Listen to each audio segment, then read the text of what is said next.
Sonda-me, Senhor, e me conhece. Quebranta o meu coração. Transforma-me conforme a tua palavra e enche-me até que em mim se ache só a ti.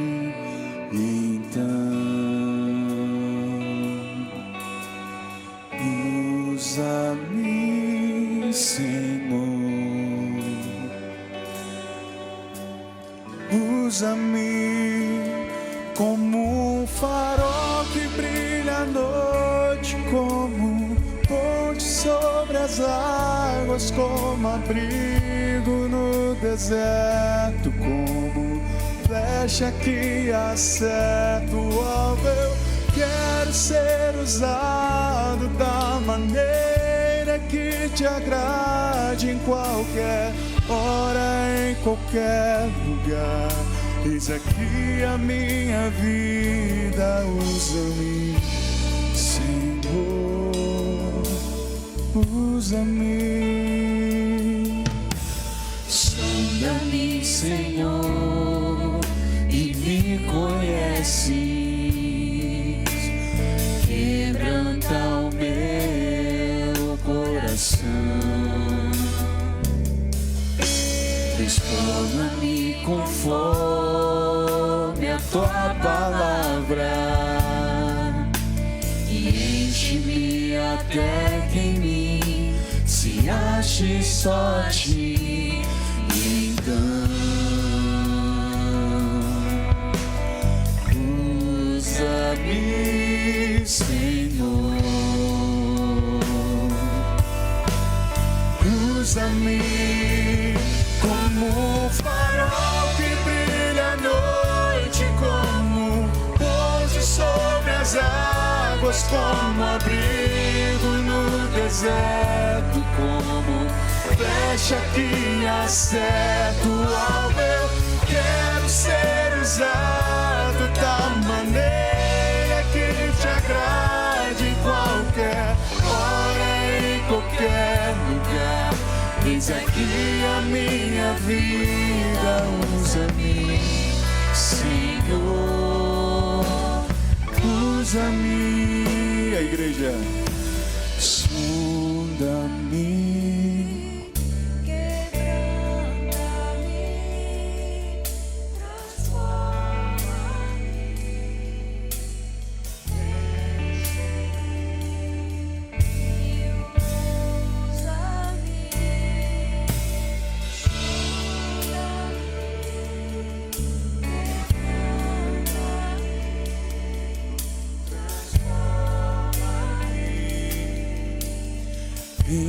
enche-me e usa-me como um farol que brilha à noite, como ponte sobre as águas, como abrigo no deserto, como flecha que acerta o alvo. Eu quero ser usado da maneira que te agrade, em qualquer hora, em qualquer lugar. Eis aqui a minha vida, usa-me, Senhor, usa-me. Sonda-me, quebranta-me, transforma-me, enche-me e usa-me. Sonda-me, quebranta-me, transforma-me, enche-me e usa-me, Senhor.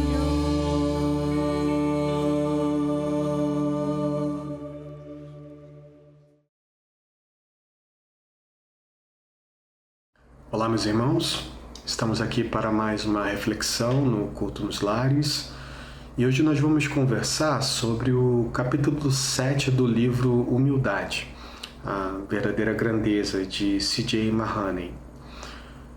Ao longo do livro, o autor nos mostra que a humildade ela não é apenas uma virtude bonita de se falar, mas ela é absolutamente essencial para a vida cristã. E no capítulo de hoje, no capítulo 7, ele nos apresenta um caminho muito prático para cultivar essa humildade de forma intencional. A ideia central do capítulo ela é bem simples, mas também ao mesmo tempo profunda. A ideia é que a humildade ela cresce quando a nossa visão de Deus aumenta e quando a nossa compreensão sobre nós mesmos se torna mais realista. Muitas vezes pensamos que o orgulho ele aparece apenas em atitudes muito evidentes, como arrogância, a soberba ou mesmo a vaidade. Mas a verdade é que o orgulho ele pode se manifestar de formas muito mais sutis. Ele aparece quando confiamos excessivamente em nossas capacidades, aparece quando buscamos reconhecimento, aparece quando nos comparamos com outras pessoas. E aparece também quando esquecemos o quanto dependemos de Deus. Por isso, o autor afirma que combater o orgulho ele exige mais do que simplesmente tentar ser uma pessoa humilde. É necessário mudar a maneira como pensamos sobre Deus e sobre a sua graça. E é nesse ponto que o capítulo ele apresenta duas áreas bem importantes de estudos e também de reflexão espiritual. A primeira delas é estudar profundamente os atributos de Deus. O autor ele nos incentiva a especialmente considerar aquilo que chamamos de atributos incomunicáveis de Deus. Esses são aspectos da natureza divina que pertencem somente a Ele, somente a Deus, e que não podem ser compartilhados com nenhuma criatura. Por exemplo, Deus ele é infinito. Isso significa que ele não tem limites. Então, sua grandeza, sua sabedoria e seu poder ultrapassam completamente a nossa capacidade de compreensão. Deus também é autoexistente. Então, diferente de nós, ele não depende de absolutamente nada para existir. Ele não foi criado, ele sempre existiu. Além disso, Deus também é autossuficiente. Ou seja, ele não precisa de nós para ser Deus. Ele não precisa do nosso serviço, da nossa adoração ou da nossa obediência para completar algo em si mesmo. Quando começamos a refletir seriamente sobre essas verdades, algo muito importante acontece dentro de nós, meus irmãos. Nós percebemos quão pequeno realmente somos diante da grandeza de Deus. Assim, reconhecer a grandeza de Deus nos ajuda a colocar a nossa própria vida na perspectiva correta. Então, quanto maior é a nossa visão da imagem de Deus, menor se torna o nosso orgulho. Essa é uma das principais mensagens do capítulo. Muitas vezes, meus irmãos, o orgulho ele cresce porque temos uma visão pequena de Deus. Quando Deus ele ocupa menos espaço em nossos pensamentos, quando ele não faz parte daquilo que é essencial para nós, daquilo que é a nossa rotina, daquilo que vivenciamos diariamente, acabamos ocupando esse espaço com nós mesmos, com aquilo que nos atrai. Mas quando contemplamos quem Deus realmente é, sua santidade, sua eternidade, sua sabedoria, soberania, seu poder, naturalmente percebemos que toda a glória pertence a Ele, né? Pertence ao nosso Deus. A segunda área de reflexão que o autor destaca no capítulo é o estudo das doutrinas da graça. Essas doutrinas, elas nos lembram que toda a nossa vida cristã, ela é resultado da iniciativa de Deus. Então, não fomos nós que começamos a história da salvação. Foi Deus quem nos chamou. Foi Deus quem nos buscou, foi Deus quem abriu os nossos olhos para o Evangelho. Quando entendemos isso profundamente, percebemos que não há qualquer espaço para o orgulho espiritual. Então, nenhum cristão pode dizer que ele conquistou a sua salvação por esforço próprio. Nenhum cristão ele pode afirmar que ele é espiritualmente superior aos outros. Tudo o que somos e tudo o que temos na vida cristã é fruto da graça de Deus. A nossa fé é graça de Deus. A nossa transformação que acontece diariamente em nossas vidas e é uma questão contínua, é graça de Deus.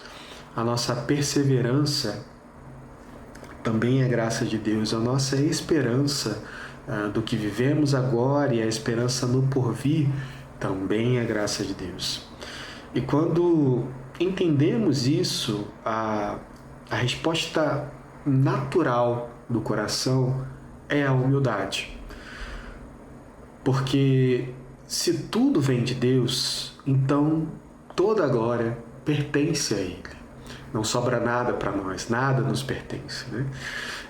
Mas o autor ele também ele não apenas para na reflexão teológica, ele também nos encoraja a desenvolver um hábito muito prático, reconhecer constantemente as evidências da graça de Deus em nossas vidas. Isso significa aprender a olhar para a nossa história e perceber como Deus tem agido em nós e através de nós.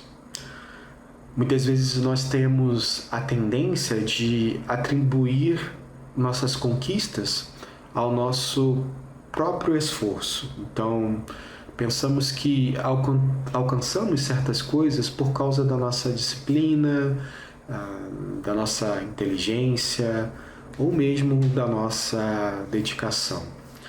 Mas quando aprendemos a enxergar a realidade com mais clareza, percebemos que a mão de Deus sempre esteve presente em cada passo. Eu tenho certeza que você consegue olhar para a sua caminhada e enxergar Deus em cada momento da sua vida.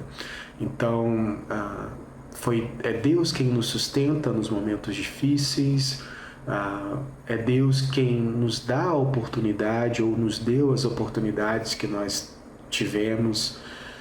Foi Deus quem colocou pessoas certas em nossos caminhos. Foi Deus quem nos concedeu dons e capacidades para que nós pudéssemos alcançar determinadas coisas. Então, reconhecer essas evidências da graça nos ajuda a manter, irmãos, o coração humilde. Porque começamos a perceber que não somos nós protagonistas da nossa própria história. Deus é. Sim, Ele é. E quanto mais reconhecemos a graça de Deus, mais gratidão nasce em nosso coração. Outro ponto importante que o capítulo nos ensina é que a humildade, assim como a piedade, ela não surge de forma automática. Ela precisa ser exercitada, ela precisa ser cultivada. Então, assim como outras doutrinas espirituais, a humildade ela cresce quando dedicamos tempo e atenção para desenvolver essa virtude. Isso envolve, obviamente, estudar as Escrituras, refletir sobre quem Deus é, lembrar constantemente da graça que recebemos e manter uma postura de dependência diante do Senhor. Irmãos, humildade não é pensar menos de si mesmo, mas é pensar menos em si mesmo. É viver, então, com a consciência de que Deus, Ele é o centro da nossa vida. No final do capítulo 7, então, o autor ele nos conduz a uma conclusão importante. Se nós queremos crescer em humildade, nós precisamos também crescer em nosso conhecimento de Deus. Precisamos, então, contemplar a sua grandeza, precisamos compreender profundamente a sua graça e como ela se manifesta nas nossas vidas. Ele a manifesta, essa graça em nossas vidas em diversos momentos, de diversas formas. Precisamos reconhecer diariamente que tudo o que temos vem das mãos dele, das mãos do nosso Senhor. Quando isso acontece, meus irmãos, algo muda dentro de nós. O orgulho ele perde a força, a gratidão ela cresce e o nosso coração ele se torna mais dependente de Deus, ele se torna humilde na sua essência, ele se volta para a verdade necessária para nós. E essa é a verdadeira grandeza que o autor ele descreve ao longo de todo o livro. Uma vida marcada pela humildade que nasce de um coração que conhece, ama e depende completamente de Deus. Que Deus nos ajude a avançar nisso, a reconhecer a sua grandeza e ter uma perspectiva correta de quem Ele é, de quem nós somos e de como nós dependemos dele em todo o tempo. Que isso nos traga sempre um coração humilde. Que Deus nos abençoe e até uma próxima oportunidade.